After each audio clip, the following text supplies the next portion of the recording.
आइए भगवान की सुंदर सुंदर लीलाओं का वर्णन करते हैं। भगवान छोटे से कन्हैया एक दिन अपनी मैया से कहते हैं कि मैया, मैं गाय को चराने जाऊंगा, गाय चराऊंगा। तो आज श्री यशोदा महारानी कहती हैं, कन्हैया, हे कनुआ, तेरे छोटे छोटे से हाथ हैं, अभी तू पहले बछड़ों को चराना सीख जा, फिर इसके बाद बड़े बड़े गाय बछड़े गाय बैल को चराना। नहीं नहीं मैया, मैं बड़े बड़ों को भी चरा दूंगा। प्रेम से बोले जय श्री। मुंह को छोटो ना समझ मैया, मुंह को छोटो ना समझ। वाह कन्हैया, तेरी लीला तू जाने। नेक सो छोरा है और कितनी बड़ी बड़ी बात करे कि इतनों सो छोटो सो और बड़े बड़े को चरा दे। जय हो कन्हैया। अच्छा, कथा में हंसना भी दिल से चाहिए। क्यों? अरे बहुत सी बीमारी दूर हो जाती है, हो जाती है?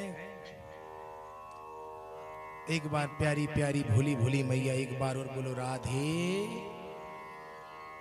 पीछे जो बैठी हैं बिना ना राधे समझ में आ रहा है ना आधे समझ में आ रहा है, बढ़िया दोनों हाथों को उठाते हुए बोलेंगे, क्या बोलेंगे? जय श्री।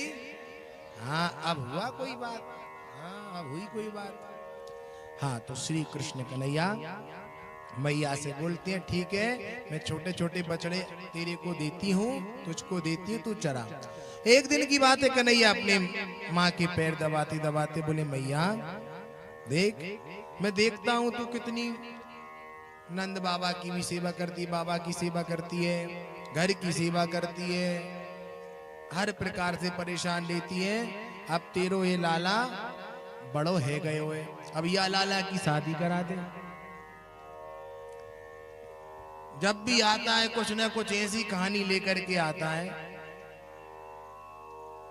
कि मैं सोच में पड़ जाती, बेटा अभी तू थोड़ा बड़ा और हो जा, अभी तू बछड़ा चला रहा है। अरे मैं तो बड़ा हो जाऊंगा मैया, परंतु मैं इसलिए कह रहा हूं, देख जब तू इतना काम करती है तो तेरे हाथ पैरों में भी दर्द होता है। हाथ पैरों में दर्द होता है कि नहीं? हाँ कन्हैया, वो तो होता है। तो वो आएगी, तेरी सेवा करेगी, तो को अच्छे अच्छे पकवान बना करके देगी, खूब तेरा ध्यान रखेगी। इसलिए मैया तू मेरी शादी कर दे। अच्छा, मैंने तेरी बहू भी देख ली। क्या कह रहा है? बहू देख ली? अच्छा, वो कौन है? वो वृषभान दुलारी है। अच्छा, वृषभान दुलारी श्री राधा है। मंद मंद मुस्कुराने लगी यशोदा मैया, धीरे धीरे मुस्कुराती हैं। वाह कनुआ, हे कन्हैया, ये छोटी सी तेरी हंसी में ही मैं चुप रह जाती हूँ। और मैं तो ये सोच सोच के परेशान हूं कि तुझे इतनी बातें बता कौन देता है कि तुझको अब शादी करना है, बहू आ जाएगी तो एक काम करेगी। मैया मुझको कोई नहीं बताए, मुझको कोई नहीं बताता। मैं तो तेरे को देख करके ये सारी की सारी बातें कह रहा हूं। नंद बाबा से बात करती है। नंद बाबा कहते हैं, देख कन्हैया, तेरी शादी होगी तो को कुमारा कोई नहीं रखेगा, तेरी भी शादी होगी, लेकिन थोड़ा बड़ा हो जा, हट्टा कट्टा हो जा, तेरा ब्याह करा दूंगा। नंद बाबा कह रहे, नहीं नहीं बाबा, देख यशोदा मैया की भी सेवा करेगी और तेरी भी करेगी, और बढ़िया चंदन की चौखट पे बैठाएगी, खूब हाथ पैर दबाएगी। कनुआ तेरो ब्याह जरूर कराएंगे, अभी कुछ मत कहे, अभी मेरा समय हो रहा है, मुझे कहीं जाना है। तो ऐसी बात कह करके नंद बाबा निकल जाते हैं। हे परीक्षित, ऐसी भगवान ने अनेक अनेक लीलाएं की हैं, समय का अभाव है। भगवान ने वत्सासुर को मारा है, बकासुर को मारा है, धेनुकासुर को बलराम जी ने मारा है, दाऊ भैया ने मारा है। अब इस प्रकार से यमुना जी में कालिया नाग रहता था। अब कोई भी गाय जब कोई भी गाय जल पी ले यमुना जी का, तो वह मूर्छित हो जाए, नशे में आ जाए और मर जाए। तो ये देख करके कन्हैया को बिल्कुल अच्छा नहीं लगा। एक दिन की बात है, कन्हैया एक कदम पर चढ़े हुए थे, बांसुरी बजा रहे थे। और वैसे श्रीमद् भागवत कथा में वो गेंद वाला किस्सा नहीं दिया है, उसमें गाय का किस्सा दिया है। आपने एपिसोड में देखा होगा गेंद वाला। तो भगवान ने देखा कि गाय मूर्छित हो गई, तो भगवान तुरंत कदम के वृक्ष से नदी में गए, यमुना जी में गए।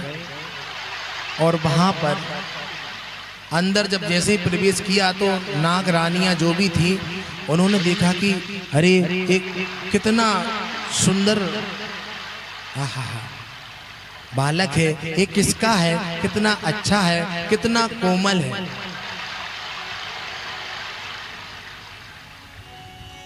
कितना सुंदर बालक है, आनंदित हो गई। लेकिन ये यदि हमारे महाराज उठ गए तो ये इसको भस्म कर देंगे। इसको क्या कर देंगे मेरी मैया? भस्म कर देंगे क्रोधाग्नि में। देखो तुम्हारा जो कोई भी नाम है, तुम दिखने में बहुत अच्छे हो, बहुत सुंदर हो, लेकिन हमारे पतिदेव उठ गए तो वो नाराज हो जाएंगे कि इसे मेरी आज्ञा बिना अंदर कैसे ये प्रवेश कर गए, कैसे ये बच्चा प्रवेश कर गया। बोले कि मैं आज यहां से इनको ही हटाने के लिए आया हूं। कन्हैया जोर से बोल पड़े, इतने में कालिया नाग उठ गया, फुसकार मारने लगा। अरे किसने मेरी निद्रा को भंग किया है? आज वह बचकर नहीं जा सकता। सभी नागरानियां घबरा गई, परेशान हो गई। आज इनके कोप से ही परमात्मा इनकी रक्षा करो। जो भी जिसका भी बच्चा है बड़ा सुंदर है। कन्हैया ने कहा कि देवियों तुम परेशान ना होना, इस जैसे कई राक्षसों को मैंने मारा है। अच्छा नाग की पकड़ बहुत मजबूत होती है, ध्यान रखना। नाग ने बड़ी जोर से पकड़ा कन्हैया को, लेकिन वो बहुत बलशाली हो गए। श्री कृष्ण ने अपने आप को ठोस कर लिया, पकड़ ढीली हो गई और भगवान लड़ते लड़ते कालिया नाग के ऊपर सिर पर खड़े हो गए। और नाग जल वाला नाग है, जल वाला नाग कितना चिकना होता, उस पर खड़े हो गए। उस पर खड़े होकर के ऐसी ऐसी तालों में उन्होंने नृत्य किया। धागे नाते नग धन त्रिकट तख्ता त्रिकट धा धा धिन्ना। इस प्रकार से कभी 100 फन है कालिया नाग के, कभी इस फन पर कभी उस फन पर। इतने चिकने फन की जिसका वर्णन बड़ा कठिन है कर पाना। भगवान नृत्य करते हैं, 1 सेकंड में पैर इधर रखते हैं, 1 सेकंड में पैर। कालिया नाग समझ जाता है कि ये परमपिता परमेश्वर है और मुझे श्राप से मुक्त करने के लिए यहाँ आए हैं। हे प्रभु मैं आपको पहचान गया हूँ, इस पर दया करो। भगवान ने कहा तुम यहाँ से दूर जाओ। भगवान मैं चला तो जाऊंगा, लेकिन जो आपका सेवक गरुण है उससे मैं बच करके यहाँ बैठा हूँ। भगवान बोले कि सुनो गरुण, सुनो कालिया नाग, मैंने तेरे सिर पर मेरे चरण पाड़ दिए हैं और जिस पर मेरा हाथ होता है, जिस पर मेरे चरण पड़ जाते हैं, उस पर कोई प्रहार नहीं कर सकता। गरुण तो क्या कोई भी नहीं कर सकता है। तुम जाओ, तुम्हें छूट है। भगवान बाहर आते हैं, यशोदा मैया भगवान का दर्शन लाभ प्राप्त करती हैं, नंद बाबा दर्शन लाभ प्राप्त करते हैं। बोलो श्री कृष्ण कन्हैया लाल की जय। प्रेम से बोलो जय श्री